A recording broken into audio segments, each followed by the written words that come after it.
توحید رکھا، والدہ کے سامنے مسئلہ توحید رکھا۔ اب اگلی مشکل ایک اور بھی ہے کہ برادری بھی مخالف ہے۔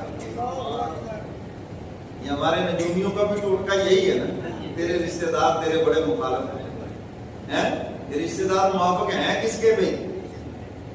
جی اگر 2 موافق ہیں تو 15 مخالف ہیں۔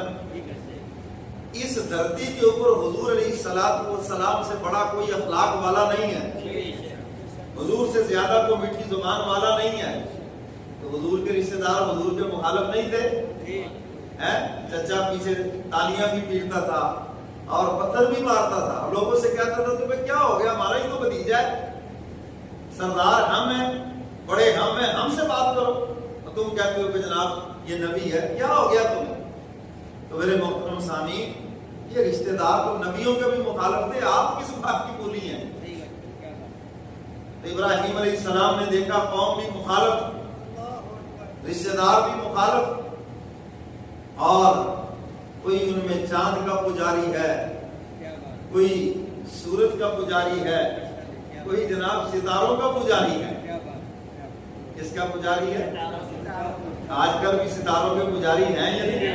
تیرے ستارے گردش میں ہیں، بڑے نالائق پھرتے ہیں بھاگتے جی ستارے گردش میں ہیں، صاحب کو رویا سے انہوں نے دسیا تیرا ستارہ گردش ہے، کیوں جی؟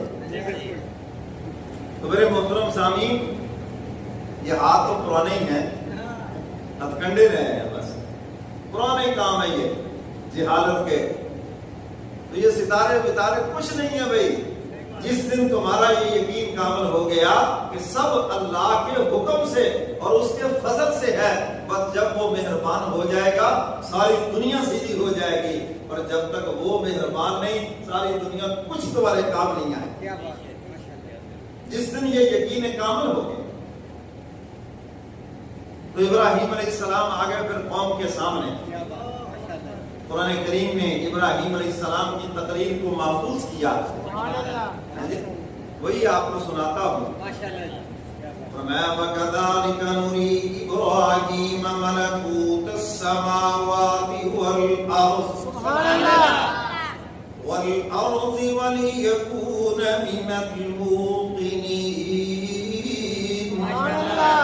اب تعالیٰ فرماتے ہیں ہم نے اپنے خلیل کو زمین و آسمان کی نشانیاں دکھلائیں تاکہ اس کا یقین اور بھی کامل ہو جائے، اور بھی یقین سے بات کرے۔ فَلَمَّا جَنَّ عَلَيْهِ اللَّيْلُ رَأَىٰ كَوْكَبًا قَالَ هَٰذَا رَبِّي فَلَمَّا أَفَلَ قَالَ لَا أُحِبُّ الْآفِلِينَ۔ ابراہیم علیہ السلام نے جب رات کا اندھیرا چھا گیا، ستاروں کو چمکتا ہوا دیکھا کہ برادری کے کچھ لوگ ستاروں کی پوجا کر رہے ہیں، قوم کے کچھ لوگ ستاروں کی پوجا کر رہے ہیں۔ ابراہیم علیہ السلام نے سمجھانے کے لیے فرمایا قال ھذا ربی، میرا رب ہے، ہمارا بھی رب ہے، چلو میں بھی مان لیتا ہوں۔ فَلَمَّا أَفَلَ قَالَ لَا أُحِبُّ الْآفِلِينَ۔ اور جب ستارے غروب ہو گئے فرمانے لگے اب اگر میرے اوپر مشکل آ جائے تو میں کس کو پکاروں، اب کیا کروں؟ ستارے تو ہے ہی نہیں، وہ تو چلے گئے، سب بے نور ہو گئے، بادل ہے نظر نہیں آتے، دن ہو گیا نظر نہیں آتے، تو اب کس کو پکاروں؟ اب آ گئے ان لوگوں کے پاس جو چاند کی پوجا کر رہے تھے، چاند کو اپنا خدا سمجھتے تھے، مشکل کشا سمجھتے تھے، ان سے مخاطب ہوئے۔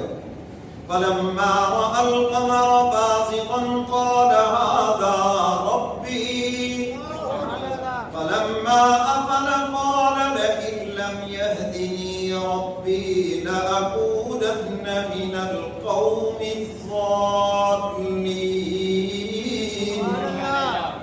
ابراہیم علیہ السلام نے چاند کو جب چمکتا ہوا دیکھا فرمایا یہ خوبصورت بھی بہت ہے، تم اسے اپنا مشکل کشا سمجھتے ہو تم اسے اپنا حاجت روا سمجھتے ہو، رب سمجھتے ہو۔ چلیے میں بھی کہتا ہوں ھذا ربی، میرا بھی رب ہے، لیکن جب چاند غائب ہو گیا، اور غائب ہو جائے تو پھر ڈھونڈتے ہو نا، روئے تھے ہلال والے بھی ڈھونڈتے ہیں، سارے ڈھونڈتے ہیں جی ہاں۔ فلما أفل قال لئن لم يهدني ربي لأكونن من القوم الضالين۔ ابراہیم علیہ السلام فرماتے ہیں جب چاند غروب ہو گیا، چاند نظر نہ آیا، اور میں اب اگر میرے اوپر کوئی مشکل آ جائے تو پھر میں کیا کروں؟ ہاں پھر میں کیا کروں؟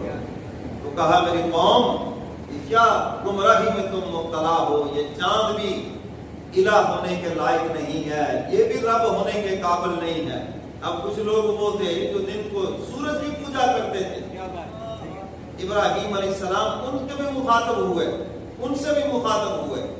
فلما رأى الشمس بازغة قال هذا ربي هذا أكبر۔ جب آپ نے سورج کو چمکتا ہوا دیکھا، فرمانے لگے یہ تو بہت بڑا ہے، هذا أكبر، بہت بڑا ہے، یہ رب ہے، چلو میں بھی مان لیتا ہوں اگر یہ رب ہے۔ فلما أفلت قال يا قوم إني بريء مما تشركون۔ اور جب سورج غروب ہو گیا، فرمانے لگے میری قوم میں اس سے بری ہوں جس شرک میں تم مبتلا ہو۔ شرک کسی چیز کا نام ہے کہ اللہ کی